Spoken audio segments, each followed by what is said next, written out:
Alright, well, we are finally into messing with the fuel, and we got a couple gallons of fuel out of it because we just filled it up. So we're down here right now. I have the zip tie cut out. I'm actually getting ready to remove the whole unit right here like this. So I'll see if I can't get it out this way. If something ends up fighting with me, I'll have to undo the filler neck, but it's off. You can tell, like I said, you know what I mean, it was leaking a long time because it's got that ring discolored. So I'm going to get this thing popped off and we'll see what it looks like inside. Alright, so we got the ring off. Where's that? I'm going to put the damn thing right under here, right under the camera. Right, good. So I got the ring off. You can see, if you look at this, that's not, and that's discolored from the fuel leaking into this, over this ring and staining it over time. That's how long this thing's been leaking. So the whole idea is to not wear too much of this, but you know, sometimes you're just not that lucky. Alright, there's that.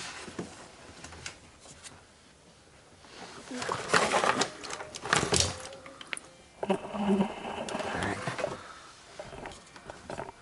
I'm just trying to keep them going up the sleeve. Alright, here we go. There's the sending unit.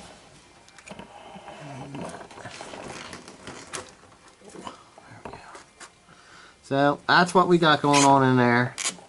So we'll get this thing out, check it out, see what we got to do to fix the leak. We have the fuel pump assembly is completely out, but I want to say one thing. You know what I mean? They did do one good job. We actually we drained the tank out. I just wanted to make a note of this. So you know, there's not much gas left in the tank, so you know, that part worked really well to actually drain everything out. Now we just need to go up here and get a reseal on this. Let's get a little tripod action. Alright, I was working on draining this thing out. So we got a couple areas where it looks like it might be leaking out around this. We are going to tighten this up, see what they got going on there. This here looks like it has silicone or something in around the old regulator, so I don't know if I'm going to try getting that out. See if I can reseal that, because it could be coming out around there and running over and hitting this. So it's just a couple things here. Just going to double check everything, just kind of reseal everything that I possibly can. And the only way we're going to be able to do is put it back in and try it again. And, you know, cross our fingers. Alright guys, so we are now together. We're going to throw out this discolored dirty ring for that. We now have the fuel tanks up in. I got everything resealed. We're going to cross our fingers. Right now what I'm going to be working on is the single wire, single pump rewire right here for the SRT4, which, yes, here we go. Now, everything is wired quite nicely on this. This one says alternator, so this goes to the bolt on the back of the alternator, which runs to your battery, so I would suggest you disconnect your battery. Alright, now this stuff here will be mounted back by the fuel pump. So we have our relay, high voltage or high current relay. This, I believe, is going to be a sealed fuse box, which you fuse for your pump.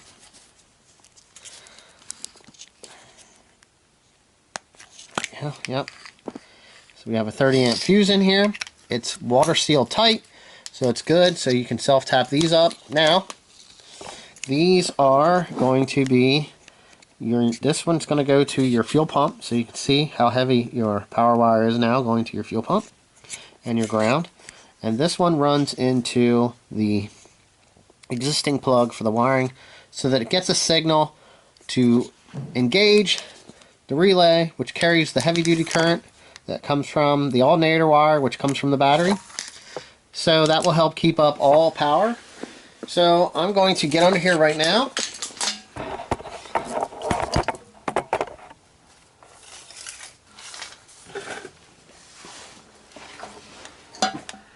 Alright, here we go. Alright, see. Now, here's everything that we need. Alright. Let's see this. Alright, so we have our plug here that's going to go onto... Where's that? Right there. I'm trying to figure this out. Okay, so we have our plug. It's going to go onto our tank. Lock that in place. Then this one plugs into our existing plug right here. Now with this, you're going to have to find a safe location to mount both of these right here, which we can come up in here somewhere and mount these up in here somewhere out of the way together, maybe even. Or we could come over here like that, put them over here to the side. You do have a ground here. I think they want you to ground it. This will work for a ground, so we can take this nut off. We'll get this cleaned up and we can put this onto here. I'll probably take some electric grease, which you would use for like tune-ups and stuff, and I'll coat this end after I clean some of this area off underneath of this nut so that we make sure we retain a very good ground. Then you're going to take your wire and run it up along the side here and hook this into the back of the alternator, which is way up there. Well, not that far, but we'll have to get to that up there. I do have to get this hose zip tied back up into here, a way that's going to work also along with the new wiring kit that we are installing. Look at that. Just so much nicer. This thing is just, this is going to just help this thing when it needs fuel. And like I said, plug and play. Nothing bad can be said about any of this stuff and the quality of work on the connections and just the setup that you get. It's just so nice, worth the money. Plug and play. That's the best way. Alright, I'm going to work on getting this connected. I'll give you a little bit of a show here when we get up to try to get it to the alternator. That's a 13, should be a 13 millimeter nut on the back of that, but like I said, make sure you disconnect your battery. We're going to go do that now, and then we're going to get this connected, and then we can work on getting all of our wire tucked and zip tied up. Alright, we are up here on the bottom of the car, looking up in. Right there is where the alternator wire is. It's a tight fit, so normally that's what it should look like. This wiring's actually run backwards. It usually comes out in front of the alternator, but with the exhaust and the open timing gear cover, that's how they have it run on this car. So basically, you need to take that nut off up there, which is the 13 millimeter nut, which is correct. Then this will go on here, and then we'll get it stretched back across here and zip tied together and get our rest of our other stuff mounted up. But that's where that's got to go up there. I'll show you what it looks like when I get it on.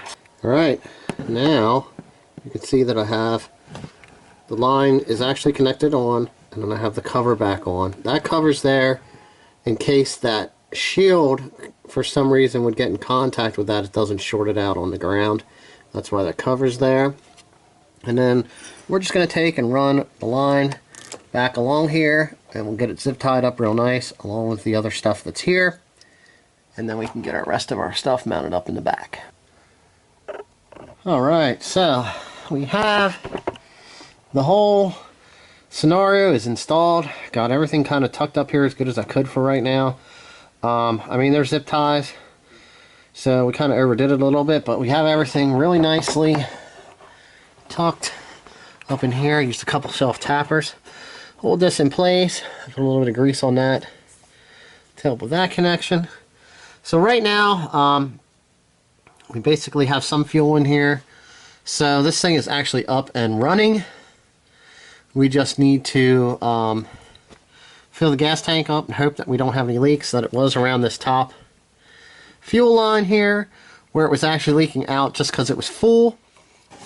You know, that's from before. So I'll probably clean this off here a little bit too, and some of this other stuff I'll wipe it down just in case so we can see if we have any more leaks. So I do have a couple gallons in it now. Like I said, it's up and running, and you know, we'll just see what happens here and take it for another test run.